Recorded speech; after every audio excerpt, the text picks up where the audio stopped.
If the question were to be posed, can you improve your Chinese by chatting with random strangers on dating apps?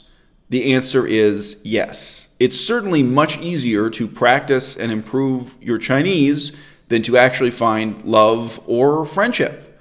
And you will find yourself in many bizarre and hilarious situations, including dealing with like scam artists, people trying to sell you things, people trying to involve you in buying and selling stock options or something like that. You will deal with catfish. In English, the term catfish means people who have a fake profile or using fake pictures one way or another. And you'll deal with people like this who just get furious at you and start swearing at you and denouncing you and telling you you're a terrible person, which can be very educational in its way also, because, you know, what you learn from textbooks in Chinese will never be, you know, the Chinese language as it's spoken in these situations.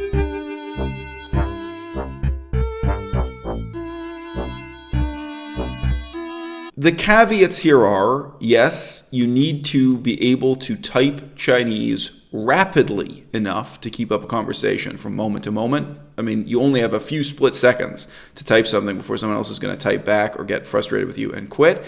And to type Chinese rapidly is not the same thing as to speak the language fluently.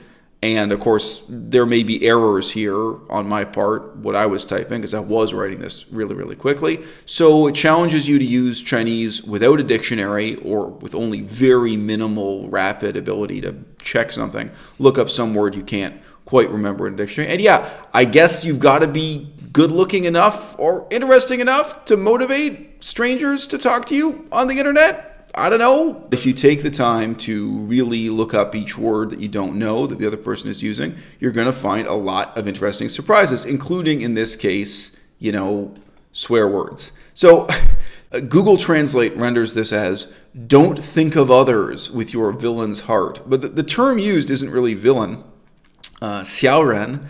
This term goes all the way back to the ancient Analects of Confucius. So it is a term with, literary pretensions dripping from it. But sure, I give her credit. That's a great literary turn of phrase. Here you can tell she's already, I think, completely furious with me, where she says at the top, she says, good luck.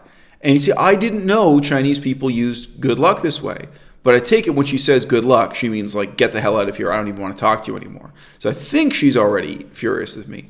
I'm just kind of explaining myself like, look, you know, there were a lot of fake profiles, and you say that you live here in Canada, but none of your photographs look like someone who's in Canada. So, you know, in your profile pictures, they basically do look pretty fake. They look like posed model shots that are fake. So I raised some obvious questions with that, but she is not having it. She throws an impressive series of insults and reproaches at me, including she repeatedly tells me that she is ashamed that I can speak the Chinese language.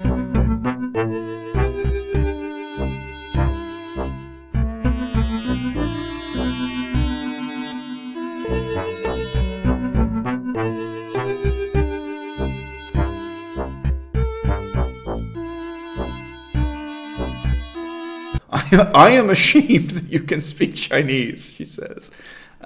She says that I'm a brain-damaged moron. She says I'm really sick. So, hey, look, if you take the time to really write out the vocabulary that someone throws at you in this situation, whether those be insults or flattery, if you take the time to write this out longhand and look up in the dictionary, maybe both the word choice and the sentence structure, you could stand to learn a lot from this. But none of these people are going to act like your Chinese teacher. None of them are going to explain to you what they're saying or why. So it kind of does put a huge burden of research and investigation on you.